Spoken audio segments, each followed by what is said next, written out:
Hello, you bearded bastards, and welcome back once again to Kruggsmash, Honeystoker. And I truly hope you're as excited as I am, because it looks like finally our magma fall megaproject is good to go. It's about goddamn time, right? The thing has taken forever. And I realized at the end of last episode I said that all the windmills were done and the magma fall is ready to go, but I guess I neglected to mention our pump stack. That thing's good to go as well. We finished building half of it last episode, which took an enormous amount of time behind the scenes, but we're good to go now, thankfully. Yes, as you can see, the pump stacks reach all the way down to the magma sea far below our fortress. And all we have to do now is poke a couple of holes in this stone wall right over here, and the magma will flow in and into the pump stack, which isn't running quite yet. Because if you look at this vertical axle over here, well, it's missing a segment, and all we should have to do is just get that segment in place, and the thing should start running. And so what the hell, let's do it up. Alright, there we are, it is slated to be built. Should only take a second now. Now, I should say I am fairly terrified right now, because when I have hooked up pump stacks in the past, I know there's at least one time I hooked the thing up to windmills, and the entire pump stack kinda just fell apart. For some reason. I don't know why, but I had to rebuild the entire thing. And it should be known that I don't want that to happen again. At all. So, I'm kind of hoping that doesn't happen. We shall see very soon. Alright, here's our mechanic. There we are, and it is in place, and you can see it is moving too. Fantastic. Yes, all the axles are now spinning wildly. Very good. Looks like the magma fall pump stacks are good to go as well. Very good, very good. Yeah, and the pump stack is running. Perfect, very good. It didn't explode or fall apart or anything. That's what I like to see. Now then, our next step is to come over here and just poke a hole right in this wall right here, which is kind of dangerous. It's extremely dangerous, actually. In fact, I've had very poor luck with doing this. I don't know if there's some sort of a technique that is guaranteed to work, but you gotta think about it. A dwarf comes down here, carves away the wall, and the magma is going to flow in pretty quickly. So if they don't run away immediately, then well, they're gonna get melted. Yeah, I'm not too sure what's going to work. I had put a grate here on the floor with a little space below it, so that, I don't know, hopefully the magma can flow down there and give a dwarf a couple seconds to run away. I don't know if that's gonna work. Probably not. But again, we shall see. Alright, the fortification is commanded, so hopefully somebody's on their way to dig this out now. And yes, here's our dwarf, Fath, currently having a bit of an episode. It looks like they're panicking, horrified up here. Perhaps they just realized what they're going to go do. Yeah, they canceled a task. Couldn't blame them. Alright, but here comes another dwarf, Datan, one of the red anvils. Not a dwarf we've met before, but it looks like he's willing to take up the task, which is just fantastic. Best of luck to you, you bearded bastard. I mean, the guy knows what he's in for. He knows the danger involved, and so you really gotta hand it to him. Alright, here he goes, moving up to the stone wall, and he has begun to carving. Oh, okay, and the outpost liaison has arrived. Fantastic. Not the time for it. Back down here, still carving. I gotta be almost there. It's taking a while. Gotta be sure to get the hell out of there afterwards, my friend. I don't want you getting burned. Come on. Oh boy, oh, there we go. Ooh, what's going on? Oh no. Oh, jeez. Well, he's a hell of a dwarf. That's for damn sure. I hate to sacrifice a dwarf. He knew what he was in for, though. Alright, Datan. We didn't know the guy, but he's brave as hell. He's gonna have to be memorialized. Right, well, anyways, looking over at our pump stack, I believe the magma is now being sucked up towards our magma fall layer. Wonderful, wonderful. Aha, and yes it is. Just beautiful. Look at that, will ya? The magma is slowly coming through the tunnel here, over towards the magma bridge. Yeah, it's gonna take a while for this thing to fill up. Definitely. But that is okay. I did just have some of my dwarves over here dumping items off the side of the bridge, including a lot of our food that we can't eat anyways because we're vampires. And so there is just an enormous pile of just rotted food and all kinds of other trash down here at the bottom of the bridge now, that hopefully will become engulfed by this magma. That's one way to take care of a mess, right? But, just to be safe, I'm going to get rid of this dump zone for now, because honestly, I have no idea what's going to happen after magma starts pouring out of the ceiling here. Oh, and hey dwarves, you want to stop going down here? That might be very, very stupid. Oh, hey there, cowboy, where the hell do you think you're going? Pick up equipment. I don't think so. I guess, well, I'm gonna turn on a burrow for now, just to be safe. I really don't want any dwarfs going in this room. At all. Unless they have a damn good reason. Just look at this scene though, God, what a mess. You have all this purple stinking miasma floating around all over the place. And now there's also a bunch of smoke in the room too, I guess from objects burning underneath the bridge. Unless smoke just regularly comes out of magma, I don't know. I don't think that's the case.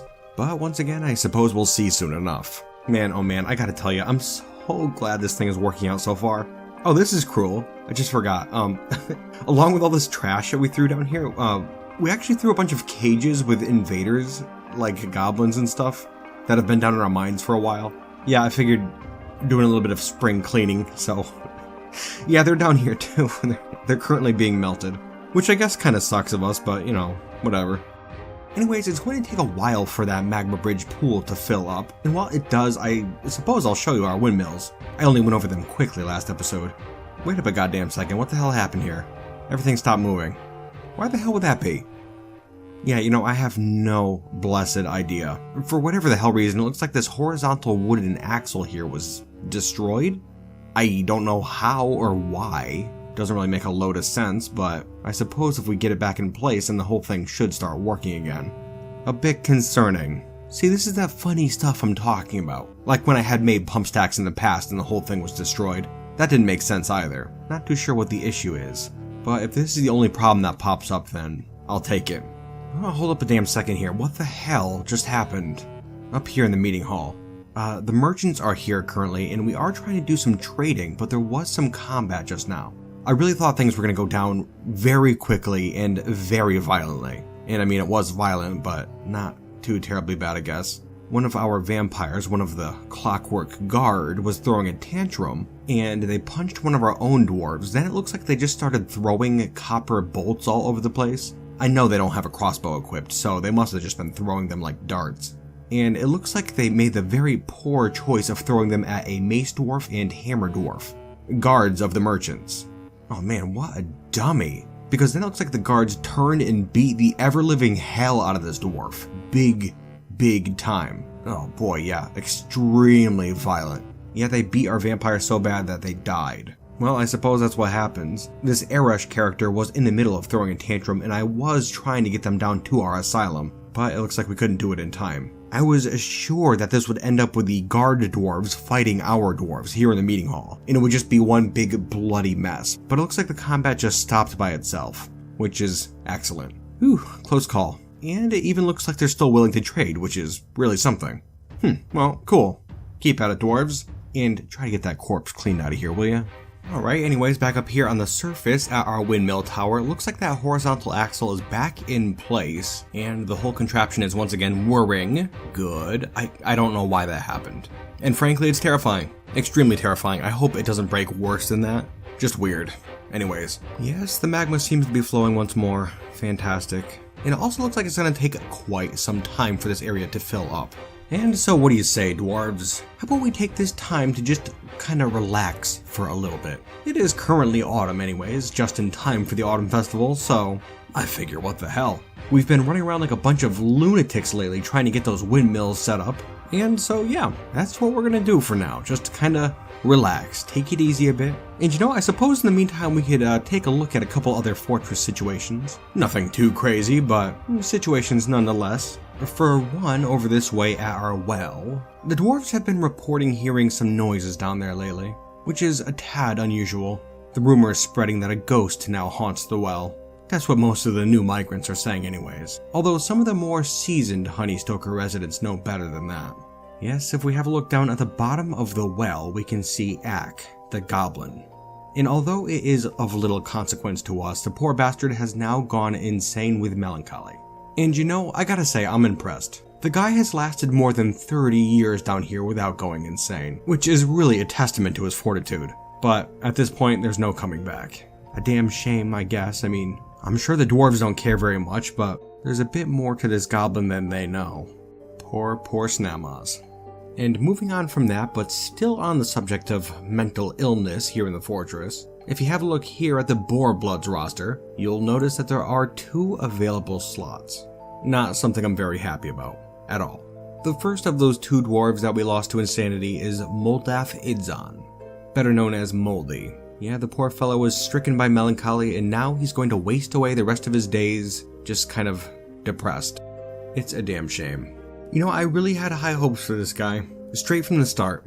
Remember that Moldy was one of the first dwarves to become a vampire in the fortress. The first who was able to turn into a vampire using the well anyways, which was certainly a breakthrough. When everyone else gave up, he still held out hope for Moses' plan. And look where we are now. Everyone's a vampire. He did have that habit of running from combat whenever the Boar Bloods were engaged with forgotten beasts, and I guess ultimately he just could not handle that sort of stuff. Oh well, I don't want to shame the guy. Let's just try our best to remember him as he was. More than anything, I feel bad for poor Kol Ukakal, Moldy's father, who's currently over here in the Temple of Wisdom worshipping Melville. You may remember that long ago he lost his wife to a werehorse. Yeah, you know, I don't even know how long ago that was, but it must have been quite some time. 20 years perhaps? And so now at this point, it's just him and his 2 daughters left in the fortress. And well, I guess Moldy is still around too, but not really. Well, anyways, hang in there, you bastard. We're doing Melville's work here, and we certainly need your help. Moving on and having a look down in our asylum, we can see the second dwarf that is now missing from the Boar Bloods. Obak Lularthika, son of Id Uristvath Sith. Yeah, remember this guy was throwing tantrums recently, and so we had him placed down here, and I was hoping he would recover, but he shows no signs of it really. And so I just ended up deciding to take him out of the Boar Bloods entirely, and we're going to have to find a replacement. Not much else we could do at this point. I am, however, still holding out hope that he will calm down eventually. I guess you never know. You gotta hope, right? And once more I just find myself feeling bad for his father. Poor Id has lost all of his family in the fortress. Every single last person. And now he's just by himself pretty much, leading our entire military. Quite a brave fella. Although, remembering that he's a sponsored dwarf, he's recently decided that these quarters for his wife are not well appointed enough, and he would very much like to have them expanded, which is totally understandable. Mafal, his wife, is still doing relatively okay in here. I mean, she's not, happy at all, but she's not insane either, which is really saying something. And as for her new quarters, well, I've decided to come down here and start carving out sort of a labyrinth. Just kind of a large area where she can come and stretch her legs. We're still getting it mined out, and it is quite intricate. I think we're going to expand it farther first, though. And then after it's all carved out, we're going to get it smooth and engraved, too, which I think would really be nice. And also, as an additional note, I went and made every single dwarf in the fortress a stone engraver. And I'm hoping they can all kind of come down here and bust this thing out really quick. And on top of getting it done quickly, it'll give them a chance to come down here and practice a craft for a little bit. And I think that will really do them some good. A bit of a creative exercise. Yeah, that'll be nice. The only thing is, I'm not sure how we're going to get Mafal down here. It would really stink if we got another werehorse in the fortress. We'll be careful though, I'm not too worried. Well, we were having a nice time taking a look at our fortress, but it would seem we have some visitors, dwarves. The Torment of Witches has arrived once more. Well, having a look here, they've appeared on the road leading north away from the fortress, and it looks like there are a bunch of elves, once again. Well, first things first, we're going to turn on the Autumn Festival Burrow, and now we can watch these bastards move in. Yeah, I got a few elves here and some goblins too. Oh, and it does look like our vampires are still trying to make it down into the fortress. One of them is anyways. Come on, you idiot, get down here. Alright, looks like they're safe, but there is still one crazed dwarf out there. Oh, and another dwarf as well. Come on, get down here. Hurry up. Alright, it looks like they're good. Whew, that was pretty close. Anyways. Well, hold up a second here. What is this? Mixed in with these elves, I'm seeing some other creatures as well. Having a look at the unit list, you can see there are a bunch of wombat people here. That is fascinating. And on top of that, we have a whole load of chinchilla people as well. Oh my god, that is so cool. In a way. On top of that, we could see some other odd units as well, including an elf snatcher, a couple of dancers, and some recruits as well. Completely unarmed. Yeah, a whole bunch of recruits actually. I can also see a bard, a few more dancers, poets, and would you have a look here, there's actually an elf beastmaster here as well. That is fascinating. Stozu. I will bet that she's the leader of this siege. Pure awesomeness right here. You know, I can only speculate, but this siege definitely seems stranger than usual. We have a bunch of elves, a bunch of strange animal people, maybe from the western forests, the jungle of festivals, kinda towards that area we were attacking last episode. And it almost seems like the siege is here to mock us more than anything. A bunch of unarmed units, poets, bards. It seems like a celebratory thing almost, like a big parade, just storming through the woodlands here to assault us. Well, honestly, I could say this, elves, I wish you the best of luck. For I can easily say that none of you will survive this fight. Or rather, if you do, it'll only be because you have your tail tucked firmly betwixt your legs. Oh, here's something. It looks like one of the elves managed to get into the fortress before we closed the gate, although it is just a recruit. They're here at the door about to enter the fortress. Let's see how this plays out. They're following the elf, and okay, they're taking a peek in. Alright, now they're panicked. Here come the dwarves, chasing the little bastard into a corner. And okay, yeah, the elf is taking some big hits here, I'm sure. There's some teeth there. Now it looks like somebody got wounded. What the hell? Could you not? Oh, hold up now. It looks like a troll got in too. I did not see this thing. That's a little concerning. Trolls aren't usually that difficult, and alright, this one's been hit and is down on the ground and dead. Okay, fantastic. And just having a look here at the combat report, and it doesn't look like anybody was terribly wounded, thankfully. Anyways, it looks like everyone's panicking now. Pull yourself together, vampires. It looks like we do have some more elves coming down, and it would be for the best if... Oh, it looks like oh boy. Another melancholic dwarf in this hallway here is being torn apart by an elf. Oh, that's a shame. Not much we can do about that. Well, at least they slowed the elves down. You've done us a great service with your sacrifice. Anyways, yeah, it looks like a few of them are closing in now. It might be best if we close up this gate here. Yeah, in fact, let's give it a go. Quickly, dwarves. Alright, watching the elves. Well, it looks like one of them got in. That's a shame right there. Oh, and the other one was just flipped up in the air when the gate closed. Gonna have the dwarves come out here and deal with this elf real quick. And while the dwarves are disposing of that trash, let's have a look at the siege. Well, it's still hanging in there. There's still quite a few invaders left in this hallway, but that number is shrinking rapidly. Well, you filthy elves, we'll leave you to it for now.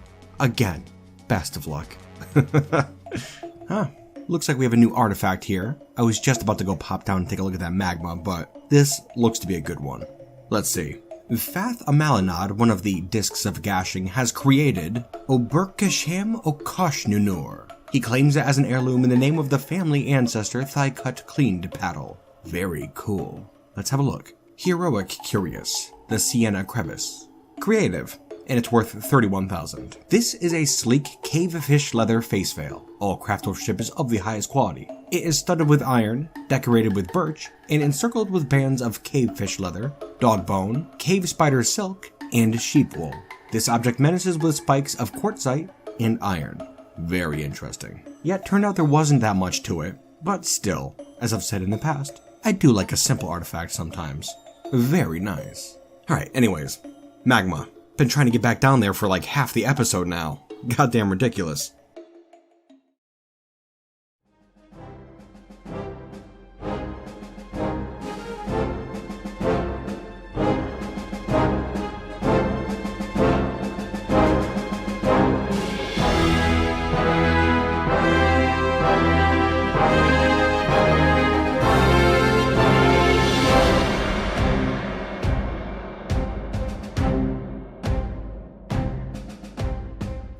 Whoa, holy hell.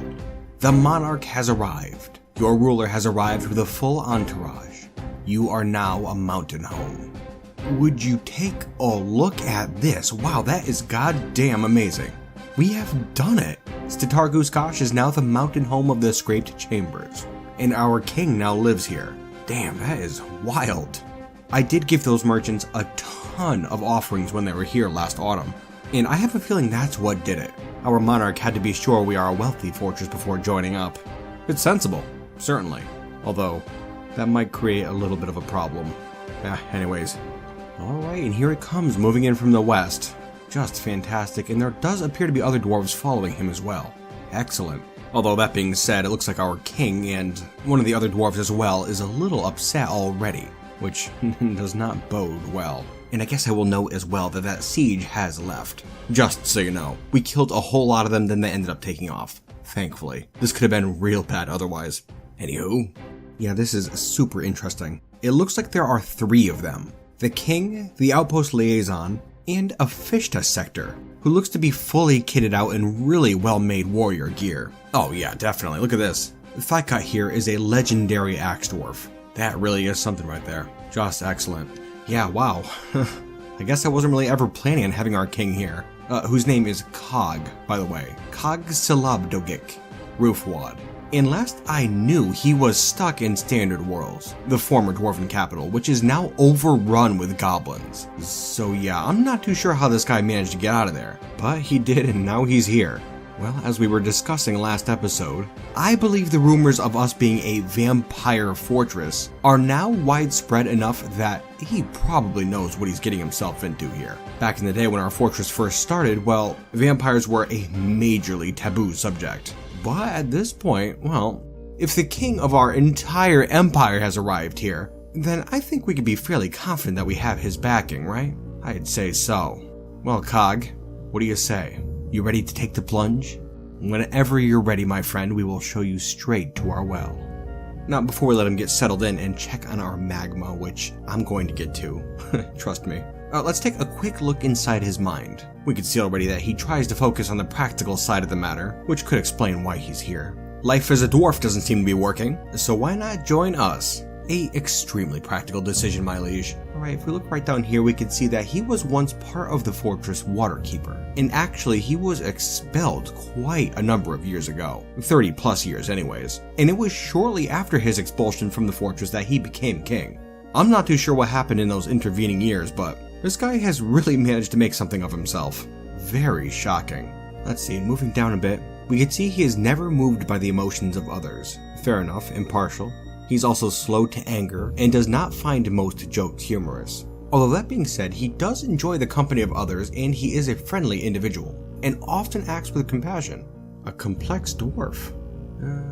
He is rarely happy or enthusiastic, is not interested in what others think of him, and he has a greedy streak.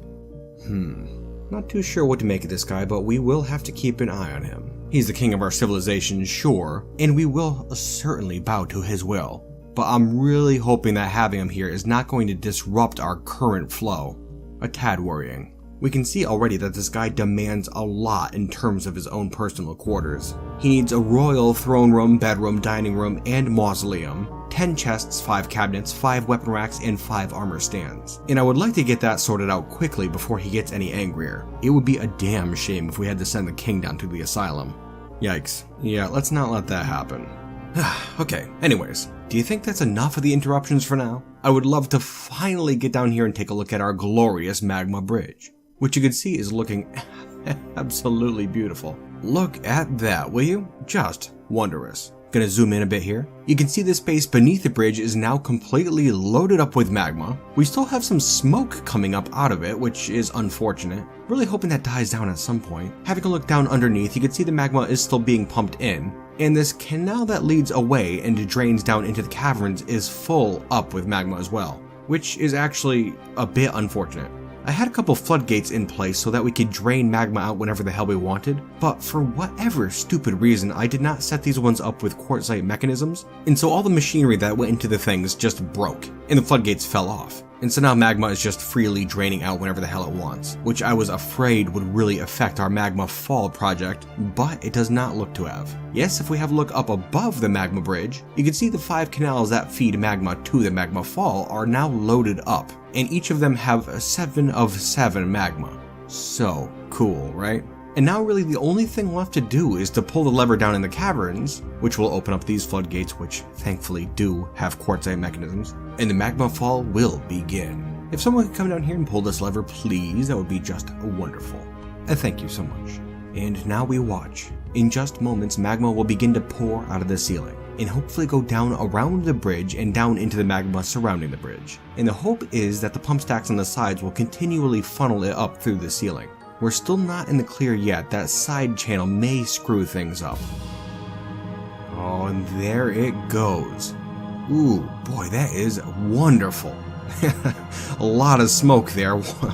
A real lot of smoke. Ugh. Damn, I guess I wasn't expecting that, but whatever, it's still awesome. Yeah, man, oh man, would you have a look at that? Oh, and the smoke seems to be dissipating, actually. And now there's just magma. Okay. A beautiful thing it is. Yes, now the bridge is completely covered with magma. And having a look up in the ceiling here, just to make sure things are all going well. And it seems to be. Okay. From initial looks, it looks like the magma will just continually pour out of the ceiling, just like we want. But that is only the first part of the test, my friends. Yes, the second thing we need to check is how long it takes for the magma to dissipate after we close up those floodgates in the ceiling. I'm hoping it doesn't take that long. I'm gonna come down here and pull this lever once more. Now we'll keep an eye on these floodgates up here. Let's see. Alright, all closed up. And, well, the magma isn't quickly dissipating, that's for sure. But it does look to be drying up, which is a big relief. You know, I guess if we were smart, we'd try to find out a way to speed up the process a little bit. But, all in all, it's certainly not as fast as a bridge gate. But, ultimately, it is far more awesome. A wondrous construction. And I'm glad it worked out. So far. Anyways. We'll let this magma cool off, and then after it's cool, we can come down here to the other end of the magma bridge where you can see we've already started to dig a tunnel that leads upwards to here, and now all we have to do is just poke a little hole up in the surface, and we can begin a new entryway. Terrifying, but it should be good. Man, oh man, just beautiful. Good job, dwarves. Very proud of you guys. Today is a momentous occasion. Now then, I'm going to be keeping a very close eye on that magma just to make sure there are no accidents. But for now, let's have a look back down here in the fortress, where we can see our dear King Krug, down here in the Temple of Wisdom, worshipping Melville. And you might have noticed that he is now one of the Nazusheb. Welcome aboard, my liege. I'm sure it's a change you will not soon regret.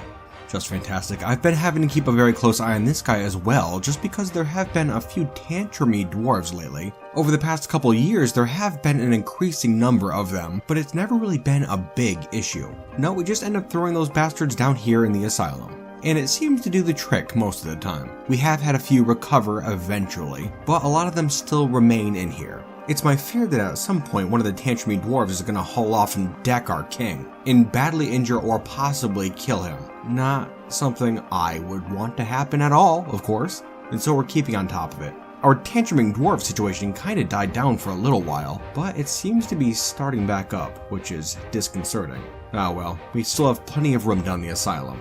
As for our King Krug's quarters, down here in the quartzite layer we have begun to carve out a very spacious area for him, and I would have to imagine it would suit his needs. Yeah, it's going to end up being fairly spacious. There's a couple of extra rooms. I was hoping to maybe get him a library and a couple temples too, as well as a throne room, bedroom, dining room, all that stuff. And a few of the rooms are even going to be 2Z levels high, just to make it all that much more special. Yeah, it's going to be good. And on the subject of fabulously well-appointed new living quarters, if we have a look down here you can see the new Werehorse Labyrinth, the future home of Mafal, Idyristvathsith's wife. Yeah, you can see we've been really putting the work in behind the scenes on this thing. We did end up going and making it a bit bigger and even more intricate, and now it is all smoothed as well, and we are still planning on getting it all engraved with images too, just to make it that much more snazzy. Yeah, I think that'll be nice. And you may notice too here, let me zoom in, there are a couple of rooms here in the labyrinth that are enclosed with fortifications. These are to be the quarters for Idyristvathsith, so he can be in rooms that are right next to his wife. I thought that'd be nice. This right here is his bedroom, which you can see has a stairway leading down, which is connected up to this tunnel, which leads down here to the south where you can see his office, which is not in the labyrinth. And then we actually do have another stairway over this way as well, which leads up back into the labyrinth, where we can see his dining room. Yeah, I figured this would be good. Hopefully this will allow those two to get a little bit more close time with each other. I've been feeling increasingly terrible for both of them. A couple of poor, unfortunate dwarves. And since we're showing off our constructions, how about we just continue? We're almost at the end of the episode anyways. Up over this way at the northern side of the magma bridge, you can see what I've been calling the hub. I intend for this to be the heart of our new fortress. After we have all the new residences done, you can see right in the middle we have the Tower of Memories, and then there are those 3 stairways, which each lead to one of the residential towers up top. Yeah, this is coming along, and I do intend on finishing these towers that we have up here, but I don't think we're going to be able to make it so that all of our dwarves can live in the towers. That whole thing is taking far too long. Instead, I think I'm just going to start carving rooms around these staircases. That'll certainly speed things up, and we're going to make sure they're big bedrooms too, just to keep our dwarves nice and happy. And just while we're here taking a look at the magma bridge, it looks like all that magma has cooled now, and the bridge is good to go once more. Didn't take that long, wasn't too bad really. Excellent. A truly remarkable job, dwarves. Who could have thought the Kruggsmash could look any better than it already did? Yes, this was quite an eventful episode, all sorts of new constructions going on. We didn't manage to do any raiding, but we did manage to kill an entire goblin-allied siege, so that's something at least. Yeah, we will definitely have to try to start up raiding again. We can't let up now, Nazusheb. Certainly not now that we are the mountain home of the Scraped Chambers. Dwarves, we now stand as the pinnacle of our entire empire. Nothing can stop us. And with King Cog now leading us, we can be damn sure of that. All hail Cog, King of the Nazusheb. Alrighty, you bearded bastards, who is ready to see some more fantastic fan artwork? I'll tell you what, I sure am. And so let's jump straight in. First off, we have a special piece entitled Moldath Idzon, done by Bren Tenkage. And believe it or not, Bren is actually Moldy's sponsor. My condolences, pal. Truly. Anywho, here we could see Moldath casting a discerning glance to one of his masterfully crafted rock figurines. A figurine of Moses, who Moldy always looked up to. Yes, we can't forget that Moldath is the one to thank for our current Nazusheb situation. Without him, we'd probably all still be dwarves, though whether that's for good or for ill is yet to be seen. Time will tell. Fantastic work here, Bren. A stunning depiction. Thank you so much, my good buddy. And moving right along, we have our next piece of the day, an untitled piece done by Joe Avenetti, a piece that depicts Idurist Sith and his wife Mathal, the werehorse. We have the two of them both separated by this wall in the middle, and they're both clearly distraught by this. And then in the back we have the dark shadow of the werehorse, just looming over the scene. Yikes, just heartbreaking. Well, I'm really hoping that we'll have things sorted for you two soon. The labyrinth is coming right along. Just hang in there, guys. Joe, this is a beautiful piece, masterfully done. And the same goes for you too, Bren. Thank you both so much for allowing me to show off your fantastic skills in craftsmanship. I certainly enjoyed seeing these pieces, and I'm sure everybody at home did as well. Well, you bearded bastards, I hope you enjoyed yourselves today, and I really do hope you'll be joining me again next time. Here in Kruggsmash, Honeystoker. And until then, you bearded bastards,